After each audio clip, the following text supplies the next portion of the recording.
पर्वत से मजबूत, हीरा से अटूट, पर्यावरण का दोस्त, सड़क और पॉकेट का सम्मान, ई रिक्शा का हनुमान, इवेंट, भारत की शान, हर सवारी का अभिमान, designed for the best, event.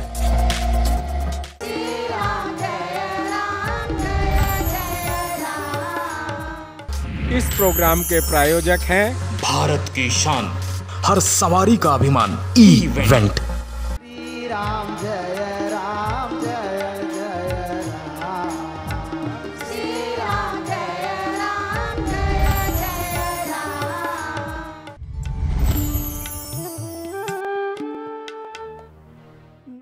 नमस्ते सदा वत्सले मातृभूमे, त्वया हिन्दुभूमे सुखं वर्धितोऽहम्। महामङ्गले पुण्यभूमे त्वदर्थे पतत्वेशकायो नमस्ते नमस्ते। रत्नाकराधौतपदं हिमालयकिरीटिनीं, ब्रह्मराजर्षिरत्नाढ्यां वन्दे भारत मातरम्। उत्तरं यत् समुद्रस्य हिमाद्रैश्चैव दक्षिणं,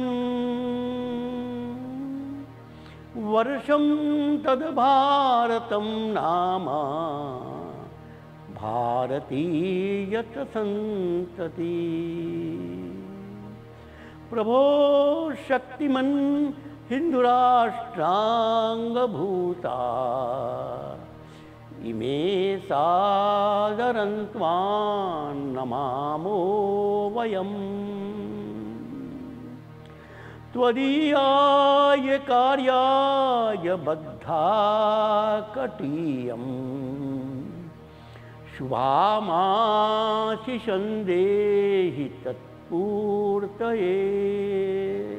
लोकाभिरामं रणरङ्गधीरं, राजीवनेत्रं रघुवंशनाथं, कारुण्यरूपं करुणावतारं, श्रीरामचन्द्रं शरणं प्रपद्ये। श्रीरामचन्द्रं शरणं प्रपद्ये। मनोजवं मारुततुल्यवेगं, जितेन्द्रियं बुद्धिमतां वरिष्ठं, वातात्मजा वानरयूथमुख्यं, श्रीरामदूतं शरणं प्रपद्ये। श्रीरामदूतं शरणं प्रपद्ये। विजेत्री च न संवता कार्यशक्तिर्विधायास्य धर्मस्य संरक्षणं, परं वै भवन्ने तुमेतत् स्वराष्ट्रं, समर्था भवत्वाशिषा ते भृशम्। भारत माता की जय। श्री राम जय राम जय जय राम। मित्रों को नमस्कार। मित्रों, रामायण में प्रभु राम, माँ सीता और लखन लाल जी का बार बार वर्णन आया है। आज की परिस्थिति में ये माँ सीता कौन है? ये माँ सीता धरती की संतान है। ये माँ सीता उपेक्षित संतान है। ये माँ सीता गरीब समाज का प्रतिनिधि है। ये माँ सीता छोटे छोटे गांव में रहने वाले वनवासियों का प्रतिनिधित्व करती है। और लखनलाल जी शेषनाग के अवतार बताए गए। शेषनाग धरती को धारण करने वाली शक्ति का नाम है, अर्थात लखनलाल जी धरती की ताकत का प्रतिनिधित्व करते हैं। और राम जी तो धर्म का मानो मूर्त स्वरूप है। धर्म माने प्रखर हिंदुत्व। और धर्म की कोई परिभाषा नहीं है मानव समाज में, संपूर्ण दुनिया में प्रखर हिंदुत्व ही मानव धर्म है। और इसलिए हमें रामायण ये सिखाती है कि हमें इन गरीबों को, इन वनवासियों को हम प्यार करेंगे, सम्मान करेंगे, सुरक्षा करेंगे, स्वाभिमान जगाएंगे और लखनलाल जी के रूप में धरती की ताकत जगाएंगे। इसके द्वारा ही हिंदुत्व की रक्षा होगी। यह रामायण का संदेश हम सब हिंदू भाई बहनों को समझना होगा। एकल अभियान यही कर रहा है। सबको नमस्कार, धन्यवाद। श्री राम जय राम जय जय राम। सबको नमस्कार। उद्घोष क्रांति राम की में आप सबका स्वागत है। पिछले सत्र में हमने सुना कि हनुमान जी पर प्रभु राम ने पूरा विश्वास किया, मानो हनुमान जी ही सीता की खोज करके लाएंगे। और इसलिए सीता से क्या बात करनी है, इसकी चर्चा की। सीता के लिए एक निशानी मुद्रिका भी दी, एक गुप्त घटना की चर्चा भी की। और राम जी ने पूरा विश्वास किया कि हनुमान सीता की खोज करके शीघ्र आएगा। लेकिन हमने देखा कि समुद्र के किनारे पहुंचने के बाद सब निराश हो गए। हनुमान भी निराश हो गया। हनुमान का विश्वास नहीं जगा। संपाति के कहने के बाद भी कि सीता लंका में है, मैं देख पा रहा हूँ, जो समुद्र को पार करके वापस आ सकता है वही उसकी खोज करके आएगा। ये सुनकर सब निराश थे, हनुमान जी भी निराश थे। और हमने सुना कि जब जामवन जी ने हनुमान जी की प्रशंसा शुरू की तो भी हनुमान जी का आत्मविश्वास नहीं जगा। और आत्मविश्वास जगा जब जामवन जी ने एक पंक्ति कही, हे हनुमान राम काज लगी तव अवतारा। ये सुनते ही बिजली का करंट लग गया, सुनते ही भय पर्वताकारा।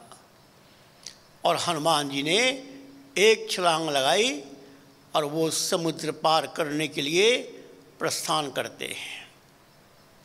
अब समुद्र के ऊपर जाते समय क्या क्या बाधाएं आती हैं, इसकी चर्चा भी रामायण में तुलसीदास जी कर रहे हैं। अर्थात कोई भी कठिन से कठिन काम क्यों ना हो, उसको करने का कितना भी आत्मविश्वास क्यों ना हो, मार्ग में कठिनाइयाँ परीक्षा लेंगी ही लेंगी। जो उन परीक्षाओं में उत्तीर्ण होगा वही सफल होगा। तो आइए अब हम सुनते हैं उन चौपाइयों को जिसमें तुलसीदास जी वर्णन कर रहे हैं कि हनुमान जी के सामने कौन कौन सी कठिनाइयाँ आईं। हमारे जीवन में वो कठिनाइयाँ आएंगी ही। हनुमान जी का यह चरित्र हमको अपने जीवन जीने का तरीका सिखाता है। इस क्रांति राम की पूरी प्रस्तुति में हम केवल यही समझने का प्रयास कर रहे हैं कि आज राम जी की क्रांति के समान एकल क्रांति में हमको किस भूमिका में काम करना है। हम सबको हनुमान बनना है।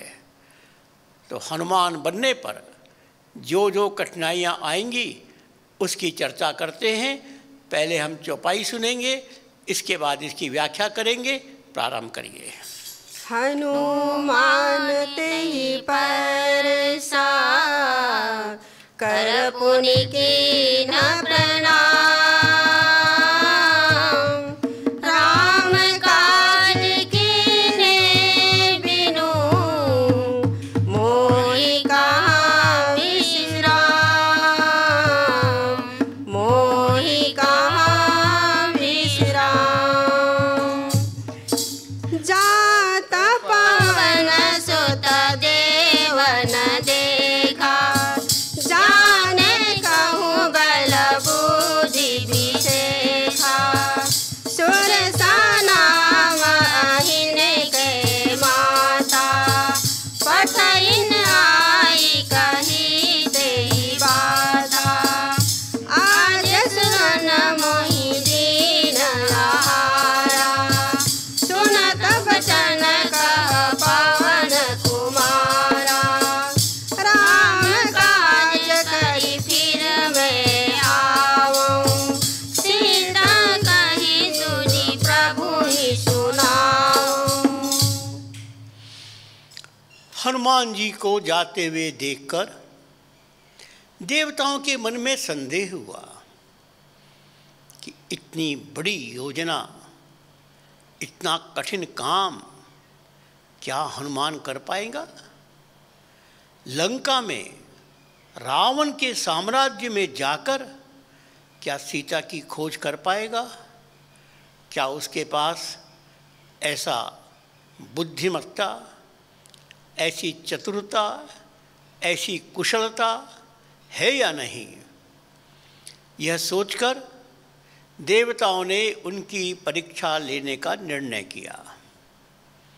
पहली बाधा आई कि जो ही हनुमान जी जा रहे थे, मैनाक पर्वत उसने हनुमान जी को आमंत्रित किया। अरे हनुमान, तुम इतने दूर जा रहे हो, थक जाओगे, थोड़ा विश्राम कर लो। हमारे भी किसी कार्य में हमारे परिवार के लोग यही बाधा निर्माण करेंगे। अरे क्यों करते हो एकल का काम, थोड़ा आराम कर लो। हमारे घर के माता पिता, पत्नी, भाई बहन सब हमको भी विश्राम करने की सलाह देंगे।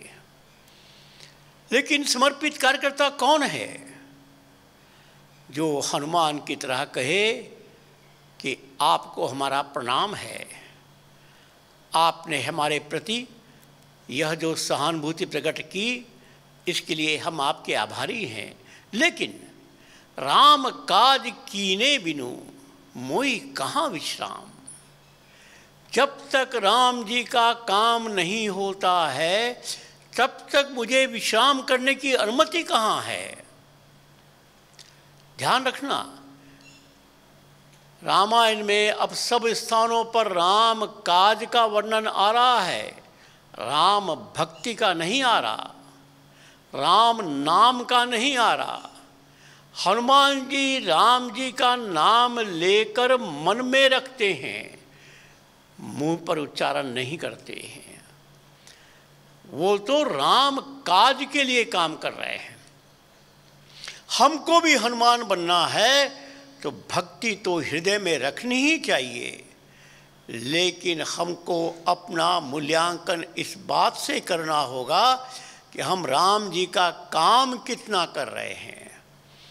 तो हनुमान जी ने कहा कि मैनाक जी, आपको मेरा प्रणाम। उनको स्पर्श करके प्रणाम किया, उनका सम्मान किया। परिवार के लोगों से बहस मत करो, परिवार के लोगों को सम्मान दो। माँ पिता, पत्नी, बच्चे, भाई बहन सब सम्माननीय हैं। सबके हृदय में हमारे प्रति प्यार है, उस प्यार का सम्मान करो, तर्क मत करो, बहस मत करो, भाषण मत दो, उपदेश मत दो, केवल विनम्रतापूर्वक कहो कि भाई मैं जिस काम के लिए जा रहा हूँ वह काम किए बगैर मुझे विश्राम करने की अनुमति नहीं है। अब एक उदाहरण लीजिए। एक परिवार था, परिवार में एक कार्यकर्ता किसी सरकारी नौकरी में काम करता था और छुट्टी में घर में आया। 2 दिन की छुट्टी थी, वो घर में आया।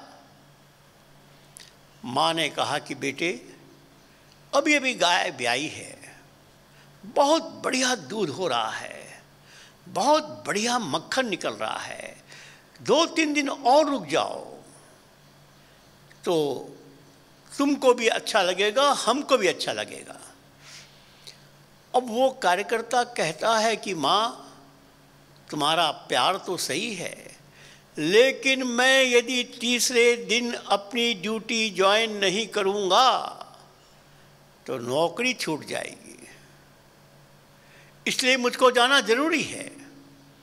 माँ नौकरी छोड़ने की सलाह नहीं देगी, वो तुमको आशीर्वाद देगी। बस यह संकल्प चाहिए, मैंने राम जी का काम नहीं किया तो राम जी मुझसे नाराज हो जाएंगे, और इसलिए जब तक मैं राम जी का काम पूरा नहीं कर लेता तब तक मुझे विश्राम की अनुमति नहीं है। और हनुमान जी पूरे वेग से आगे बढ़ रहे हैं। फिर देवताओं को लगा कि अरे एक परीक्षा तो पास हो गया, एक दूसरी परीक्षा भेजी। सर्पों की एक देवी सुरसा नाम की, और उसको उन्होंने हनुमान जी के पास भेजकर सुरसा ने कहा, अरे हनुमान तुमको देखकर मुझे बहुत खुशी है, बहुत दिन से मेरी भूख शांत नहीं हो रही थी, अब तुमको खाकर मैं अपनी भूख शांत करना चाहती हूँ। हनुमान ने कहा कि सुरसा जी आपकी बात सही है, लेकिन मुझको आप केवल राम जी का काम कर आने दीजिए, मैं सीता की खोज करके प्रभु को सूचित कर लूँगा और फिर मैं आ जाऊँगा, तब मुझे आप खा लीजिएगा, अपनी क्षुधा शांत कर लीजिएगा। लेकिन सुरसा कहाँ मानने वाली थी। ये सुरसा भोगवाद की प्रतिनिधि है। हमको अपने संकल्प रास्ते पर चलने के लिए भोगवाद बाधक बनता है। हमारे मन में भी हो सकता है, परिवार के मन में भी हो सकता है, पत्नी बच्चों के मन में भी हो सकता है कि हमको अच्छी अच्छी सामान चाहिए। बच्चा कहेगा कि पापा मेरे बगल में रहने वाला एक मेरा साथी हमारे साथ स्कूल में पढ़ता है, उसकी नई साइकिल मिली है, मुझको भी साइकिल चाहिए। पत्नी कहेगी कि पतिदेव बगल के परिवार में महिला को 3 नई साड़ियाँ मिली हैं, मुझको भी साड़ी चाहिए। माँ भी कहेगी कि बेटे अपने घर में यह भी सामान कम है, वो चाहिए, और इसलिए तुम इस सेवा के कार्य के बदले कुछ कमाई करो, कुछ धन की पूर्ति करो। यह भोगवाद हमको अपने मार्ग में भटकने के लिए पर्याप्त अवरोध निर्माण करता है, करेगा। ऐसा कोई नहीं है जो इस भोगवाद से, इस आकर्षण से अपने को बचा ले। लेकिन हनुमान जी की चतुरता हम देखेंगे कि किस प्रकार हनुमान जी ने कुशलता पूर्वक अपने को बचाया, अर्थात परिवार के लोगों का सम्मान करते हुए अपनी कुशलता से हम अपने को कैसे बचा सकते हैं, यह अब तुलसीदास जी हमको बता रहे हैं।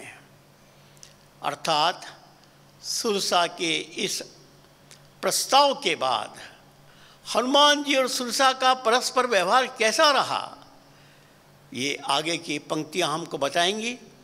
और वो पंक्तियां प्रतीकात्मक तो जरूर है, लेकिन हमारे जीवन में लगभग प्रतिदिन हमारी परीक्षा लेती हैं।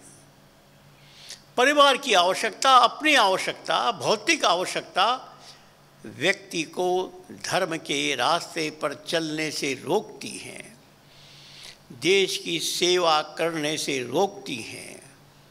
और उस समय हमारे सामने धर्म संकट पैदा होता है कि परिवार का भी अपमान नहीं कर सकते और अपने कार्य को भी नहीं छोड़ सकते, तब कैसे रास्ता निकालना। आइए हम पहले चौपाइयाँ सुनेंगे और इसके बाद इसकी व्याख्या मैं करूँगा। तब तब बदना पैठुआई, सत्य कहूँ मोहि जान दिमाई, कवन जतन देहि नहीं जाता, ग्रसति न मोहि कहूँ हनुमाना, जो जन हरि देहि बदन पसारा, कभी तनु कीन दुगन विचारा, सोरहु जो जन मुक्ति थयाऊ, तुरत पवन सुत बत्ति सभयऊ, सत जो जन देहि जस जस सुरसा बदन बढ़ावा, तासु दूर कपि रूप दिखावा, सत जो जन देहि आनन कीना, अति लघु रूप पवन सुत लीना, बदन पैठि पुनि बाहिर आवा, मांगा विधाता ही सिरुनावा। सुरसा जी ने जब उससे आग्रह किया, मानी नहीं सुरसा। अरे वो कह रहे थे मैं राम जी का काम करके आऊँगा, तुम्हारे मुंह में प्रवेश करूँगा, तुम अपनी भूख को शांत कर लेना, लेकिन वो नहीं मानी। तो फिर हनुमान जी कहते खाओ मुझको। और जो ही सुरसा ने अपना मुंह बड़ा किया, हनुमान जी ने अपना आकार उससे दुगना कर दिया। सुरसा ने 16 योजन अपना मुख का आकार किया, तो हनुमान जी ने 32 योजन कर लिया। सुरसा ने 100 योजन अपना मुख का आकार किया, तो हनुमान जी ने बिल्कुल तेजी से छोटा रूप धारण करके मुख में प्रवेश करके वो निकल आए।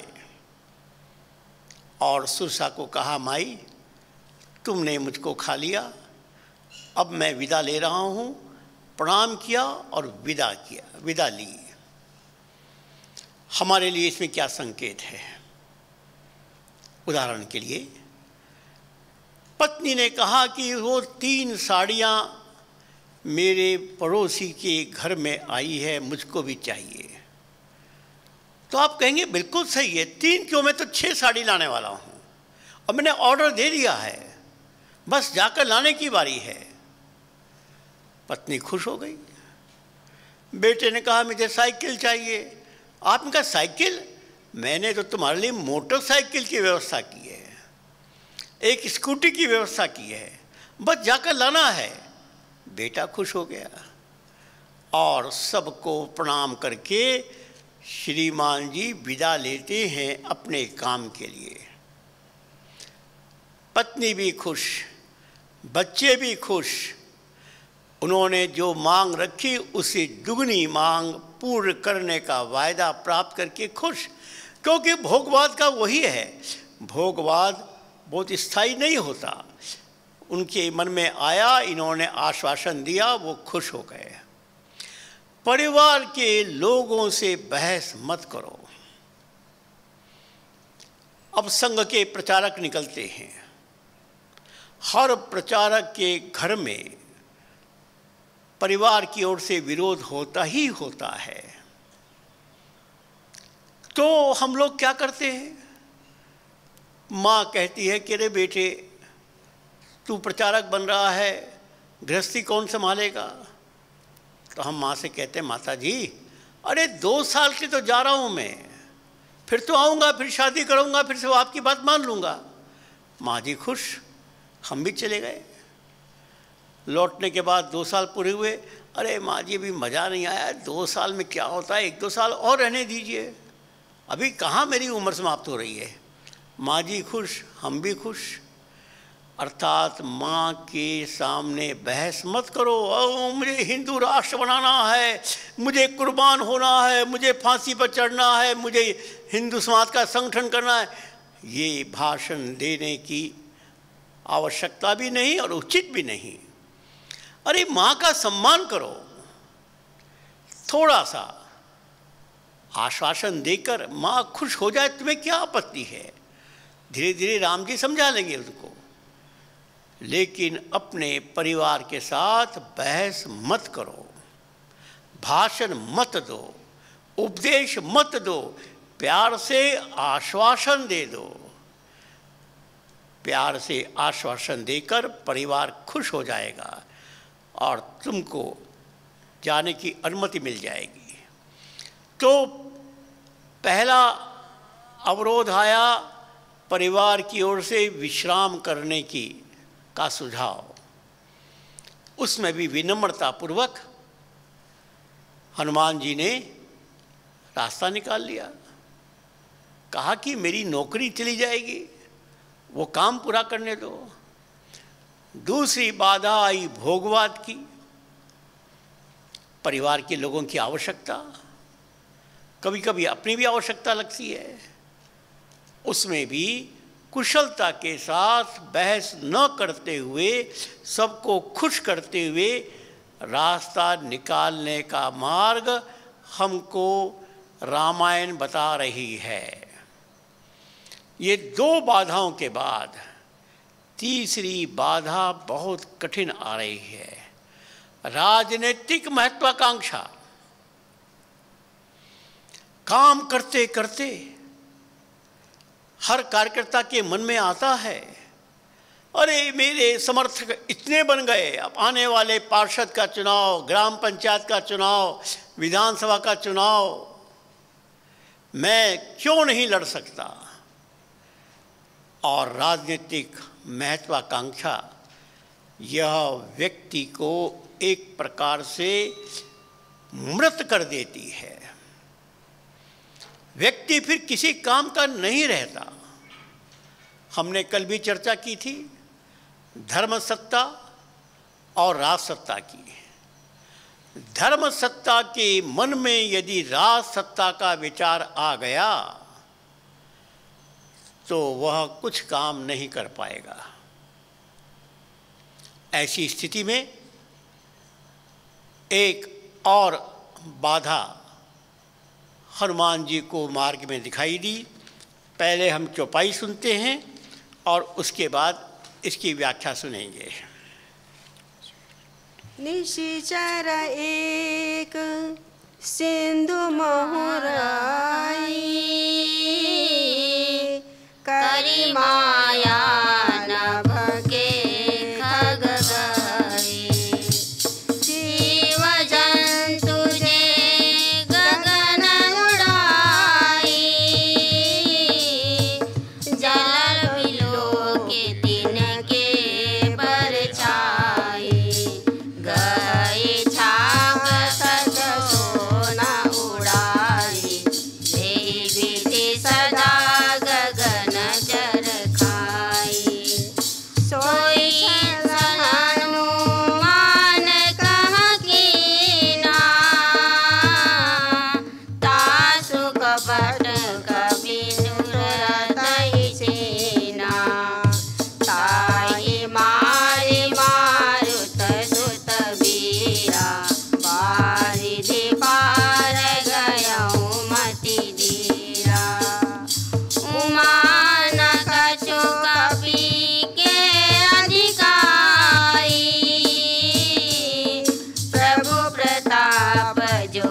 समुद्र में एक निशाचर एक प्राणी था, एक मछली थी जो आकाश में उड़ने वाले किसी भी यात्री की छाया को पकड़ लेती थी और वह आकाश में उड़ने वाला कोई भी पंछी फिर उड़ नहीं पाता था, वो गिर जाता था और उसको खाकर वो अपना पेट भरती थी। हनुमान जी को भी जब समुद्र के ऊपर से जाते हुए देखा, उसकी परछाई को पकड़ लिया। हनुमान जी को लगा कि क्या हो गया। नीचे देखा तो देखा एक निशाचर मछली है जो मुझको खाने के लिए तैयार है। हनुमान जी तुरंत उसके पास गए और एक जोर से मुक्का मारा, उसकी मृत्यु हो गई। देखो, सुरसा से भोगवाद से वो प्रेम पूर्वक बात करके रास्ता निकाल रहे हैं, लेकिन राजनीतिक महत्वाकांक्षा के लिए वो प्रहार कर रहे हैं। मित्रों, यह हमारे लिए बहुत बड़ा संकेत है। मैं जानता हूं कि एकल अभियान में अनेक कार्यकर्ताओं में यह इच्छा जग सकती है, अरे मेरे इतने लाख युवा साथी हैं, ग्राम सैनिक हैं, इतने बड़े गांव में मेरा प्रभाव है, मैं जो चाहूँ वो करवा लूँगा, इतना वोट तो मुझे अपने गांव में मिल ही जाएगा, और इसलिए वे निर्वाचन में भाग लेकर राजनीति में जाने की इच्छा करते हैं। हनुमान जी बता रहे हैं कि राजनीतिक इच्छा की बहस मत करो, प्रहार करो, क्योंकि राजनीतिक इच्छा को मारकर समाप्त करना ही एकमेव मार्ग है। उस पर प्रहार करने का सुझाव हनुमान जी दे रहे हैं। मित्रों, कई बार हमारे कार्यकर्ताओं के मन में विचार आता है कि राजनीति में अच्छे अच्छे लोग जाने चाहिए। वो अपने को राजनीति में जाने के लिए एक बहाना बताते हैं, अरे राजनीति में अच्छे अच्छे लोग जाना चाहिए, अच्छे लोग नहीं जाएंगे तो राजनीति ठीक कैसे होगी। सच बात तो ये है कि अच्छे अच्छे लोग राजनीति में जाकर बिगड़ जाते हैं। राजनीति कभी किसी की अच्छाई को सुरक्षित नहीं रखने देती। अपनी राजनीतिक महत्वाकांक्षा के लिए बहाना बनाने वाले लोग बहुत देखे हैं। मैं आपके सामने दो घटनाएं बताता हूँ। मैं राष्ट्रीय स्वयंसेवक संघ का प्रचारक हूँ और 1960 के बाद इस देश में एक बड़ा राजनीतिक परिवर्तन हुआ। उस समय राम मनोहर लोहिया बहुत प्रसिद्ध राजनीतिक कार्यकर्ता थे सोशलिस्ट पार्टी के।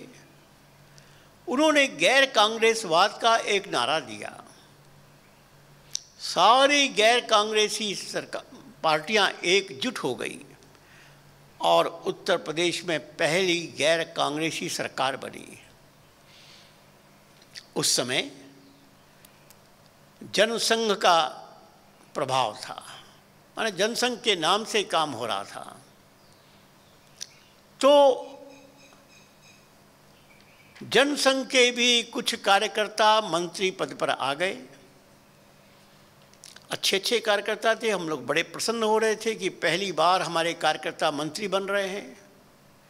लेकिन कुछ दिन के बाद ही अखबारों में समाचार आना प्रारंभ हो गया कि उस कार्यकर्ता ने मंत्री पद का दुरुपयोग करके कुछ गलत काम किया, कुछ धन कमाया, कुछ रिश्वत ली। ये समाचार पढ़कर हमारे मन में चिंता होना स्वाभाविक थी।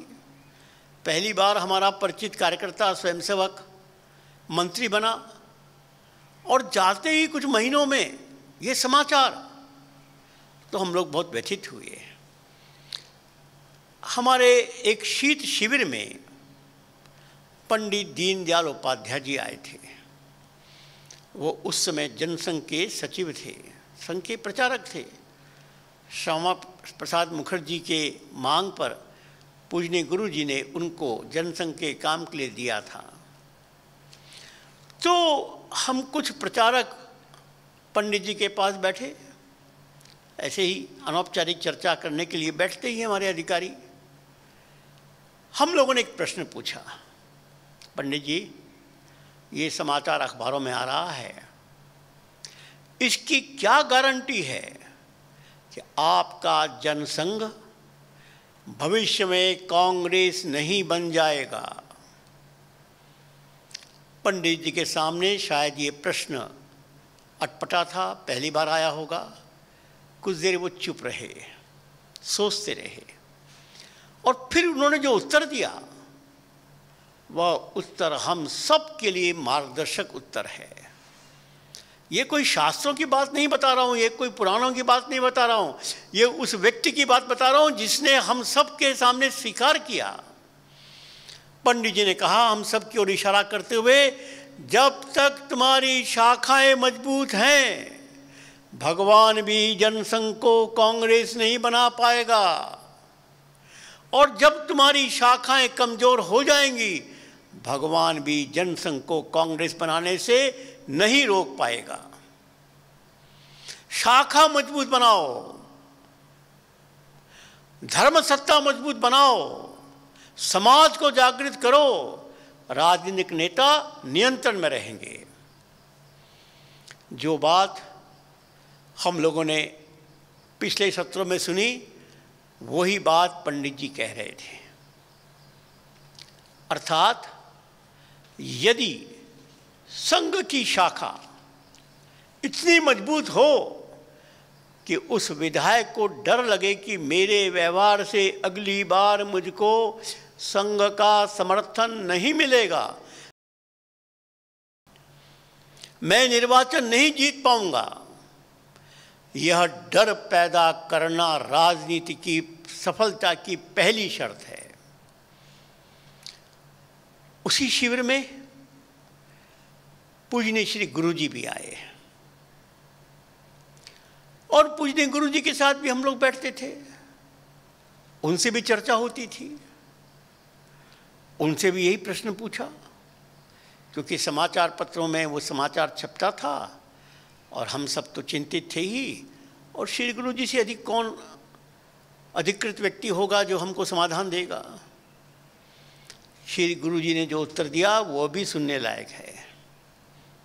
उन्होंने कहा कि देखो, राष्ट्रीय स्वयंसेवक संघ का सरसंघचालक उन स्वयंसेवकों के संस्कार की गारंटी नहीं ले सकता जिनके माथे पर प्रतिदिन संघ स्थान की मिट्टी का टीका नहीं लगता। अर्थात मैं उनके संस्कार की गारंटी ले सकता हूं जो प्रतिदिन शाखा में आकर सूर्य नमस्कार करते हैं। संघ की संस्कार कोई कोटा परमिट की तरह इशू नहीं होते कि दे दिया, 10 साल पहले शाखा में आते थे और उस समय तुमको संस्कार मिल गया और उसके बाद अब कुछ भी शाखा आने की जरूरत नहीं है। वही उन्होंने लोटे का उदाहरण दिया।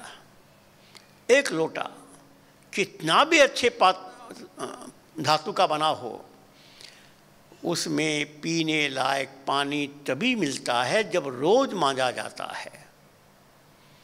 लोटे को रख दो 5-10 साल और फिर को वो तो सोने का लोटा था, तांबे का लोटा था, पानी भरो और पियो, नहीं पी सकते, रोज मांजना पड़ेगा। अर्थात राजनीति में गए वे व्यक्ति को रोज संघ स्थान पर आना पड़ेगा तो सुरक्षा होगी। राजनीति स्वयं किसी की भी चरित्र और व्यवहार को सुधार नहीं सकती, बल्कि एक उल्टी बात है। वहां तुमको चुनाव जीतना है, चुनाव जीतने के लिए तुमको प्रतिस्पर्धी के हर चाल का जवाब देना है। तो एक अधिकारी से यह बात भी पूछी गई, वो अधिकारी बहुत वरिष्ठ थे, कि यदि आपने हमको राजनीति में भेजा संस्कार देने के लिए या चुनाव जीतने के लिए? अरे संस्कार देने के संघ की शाखा है, फिर राजनीति जनसंघ की आवश्यकता क्या थी? और यदि वहाँ पर राजनीति में चुनाव जीतकर सरकार बनाने की बात कह रहे हैं तो प्रतिस्पर्धी जिस प्रकार का चाल चलता है हमें ऐसा जवाब देना पड़ेगा। उन्होंने भगवान कृष्ण का उदाहरण दिया। भगवान कृष्ण महाभारत के नायक थे और उस महाभारत में उन्होंने वो सब काम किया जिसको देखकर दुनिया कहती ये धर्म के विरोध में है। अरे चालाकी की, झूठ बोला, लोगों को धोखा दिया, क्या क्या नहीं किया। युधिष्ठिर से भी झूठ बुलवा लिया,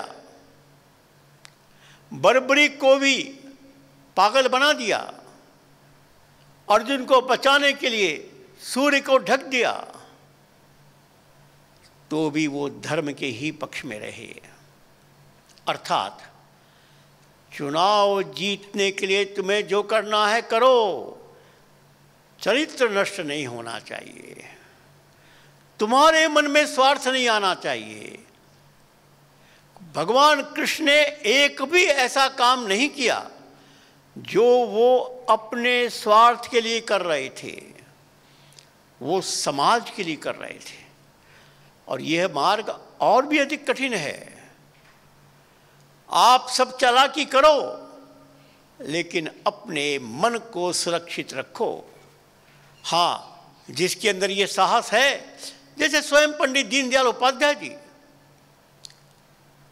जब उनकी हत्या हुई, मैं वाराणसी का जिला प्रचारक था और दुर्भाग्य से वाराणसी जिले के ही उस समय जो मुगल सराय स्टेशन था, अब उसका नाम पंडित दीनदयाल उपाध्याय के नाम से हो गया, वहीं पर पंडित जी की हत्या हुई, हम लोगों को शव मिला। वो घटना भी हमारे लिए मार्गदर्शक है। पंडित जी रात की ट्रेन से जा रहे थे, रास्ते में जौनपुर पड़ता है जहाँ हमारा शिविर लगा हुआ था। रात में उनको भोजन देने के लिए हमारे कुछ कार्यकर्ता गए और ट्रेन में पंडित जी ने भोजन प्राप्त किया, कुछ अच्छी हंसी मजाक की बात की, हम सब निश्चिंत थे। लेकिन वो ट्रेन जब प्रातः काल मुगल सराय स्टेशन पर पहुंची तो स्टेशन के पहले एक खंबे के पास एक शव पड़ा हुआ दिखाई दिया। वहां सफाई कर्मचारी को वो शव दिखाई दिया तो किसी ने पहचानने की तो बात नहीं, लेकिन शव था, मूर्छित अवस्था, मृत अवस्था में था। तो सफाई कर्मचारी को चिंता हुई, उसने जाकर स्टेशन पर बाकी लोगों को बताया। अब स्टेशन से ये बात बाजार में पहुंच गई और बाजार के लोग इकट्ठे हो गए। उस शव को स्टेशन की जो पुलिस है उसने उठाकर उसका पंचनामा कर दिया, अर्थात एक अज्ञात शव मिला है और इसलिए उसको सील कर उसका दाह संस्कार करेंगे। जब यह हो रहा था तो बाजार के कुछ लोग आ गए थे। एक उत्सुकता से क्या हो गया, संयोग से उसमें एक कार्यकर्ता था और उसने वो चेहरा देखकर एकदम चिल्लाया, अरे पंडित दीनदयाल उपाध्याय! पंडित दीनदयाल उपाध्याय सुनकर सारा स्टेशन स्तब्ध रह गया, क्योंकि वो कांग्रेस जनसंघ के बड़े नेता हो गए थे, वहाँ से उन्होंने चुनाव भी लड़ा था। तो वह समाचार सारे देश में फैल गया, सारे स्वयंसेवक वहाँ इकट्ठे हो गए। मैं उस समय जौनपुर के शीत शिविर में था और पंडित जी के शव को लेने के लिए अटल जी, अडवाणी जी सब वहाँ पहुँच गए। संयोग से पूज्य श्री गुरु जी भी प्रयाग से चलकर जौनपुर आने का एक कार्यक्रम में प्रवास करने वाले थे। इतने में उनको समाचार मिला और वे अपना मार्ग बदलकर मुगल सराय में गए पंडित जी के शव को विदा करने के लिए, और उसके बाद वो सीधे जौनपुर आए। क्योंकि मार्ग बदलने में अधिक समय लगा, प्रातःकाल पहुंचने वाले थे, वो दोपहर को पहुंचे, उनके बौद्धिक का समय हो गया था। पूजनीय श्री गुरु जी अपने निश्चित कार्यक्रम को कभी बदलते नहीं थे।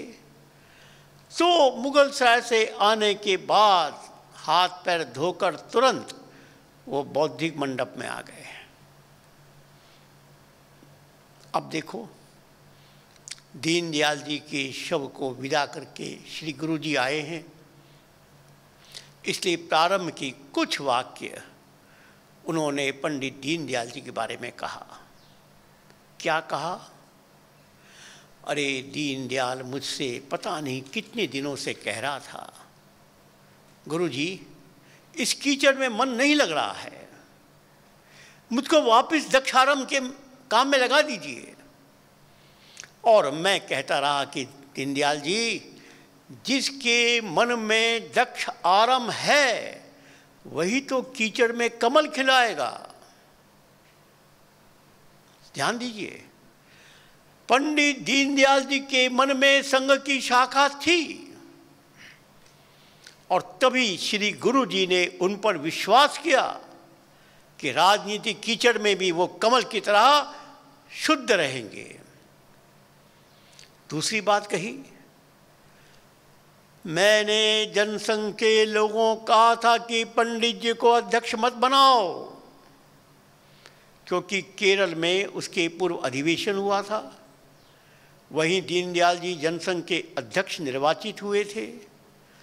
अब श्री गुरु जी ने वहाँ पर प्रकट किया, मैंने उनको कहा था मत बनाओ, लेकिन मेरी बात मानता कौन है।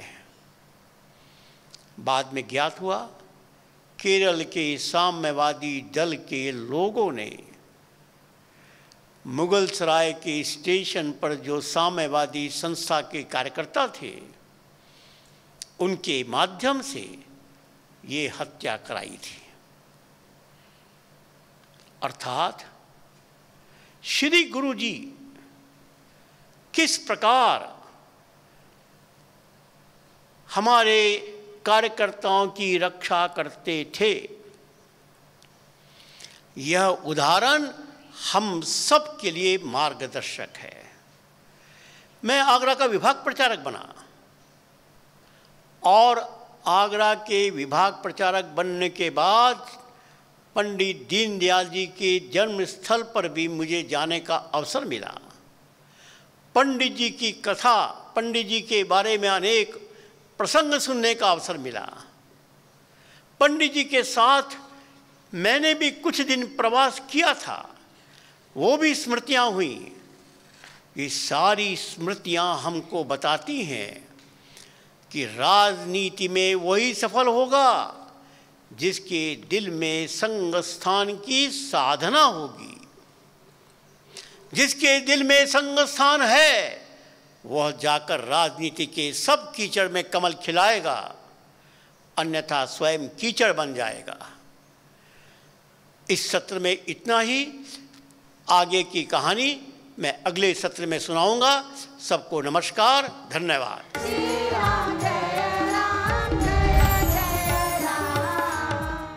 जय श्री राम। मैं अंजू कुमारी, भाग नूरपुर, संच नगरोटा सूरिया की समिति मेंबर हूँ।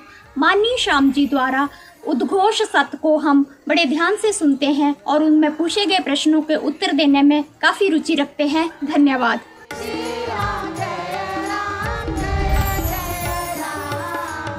जय श्री राम जी।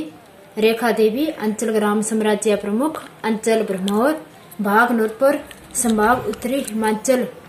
प्रत्येक रविवार को मान्य श्याम जी गुप्ता जी की जो उद्घोष क्रांति के जो सत्र आते हैं, रविवार को मैं उन सत्रों को अपने परिवार के साथ मिलकर सुनती हूँ और देखती हूँ।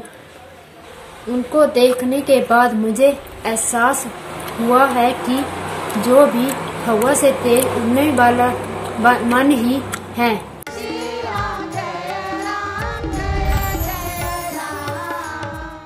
इस प्रोग्राम के प्रायोजक थे भारत की शान, हर सवारी का अभिमान इवेंट। पर्वत से मजबूत, हीरा से अटूट, पर्यावरण का दोस्त, सड़क और पॉकेट का सम्मान, ई रिक्शा का हनुमान इवेंट। भारत की शान, हर सवारी का अभिमान, designed for the best event.